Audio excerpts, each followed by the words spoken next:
देवगिरी नागरी सहकारी बँकेच्या डोंबिवली शाखेचा 13वा वर्धापन दिन मोठ्या उत्साहात व जल्लोषात संपन्न झाला।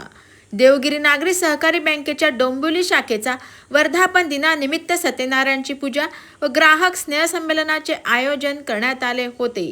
सदर कार्यक्रमाला रणजित सहगल प्रमुख पाहुणे म्हणून उपस्थित होते। यावेळी देवगिरी नागरी सहकारी बँकेतर्फे रणजित सहगल यांचा सत्कार करण्यात आला। रणजित सहगल यांनी उपस्थितांना उद्बोधित करताना देवगिरी बँकेच्या वाटचाल उत्तमरित्या चालू असून उत्तरोत्तर बँकेची प्रगती होत राहो असे सांगत देवगिरी नागरी सहकारी बँकेला पुढील वाटचालीसाठी शुभेच्छा दिल्या। यावेळी रणजित सहगल, अध्यक्ष किशोर चितोळे, उपाध्यक्ष उमेश दाशरथी, पालक संचालक मुकेश गोयनकर, मुख्य कार्यकारी अधिकारी प्रवीण नांदेडकर, समस्त संचालक मंडळ, शाखाधिकारी दत्तात्रय शेडगे, कर्मचारी व ग्राहक मोठ्या प्रमाणात उपस्थित होते।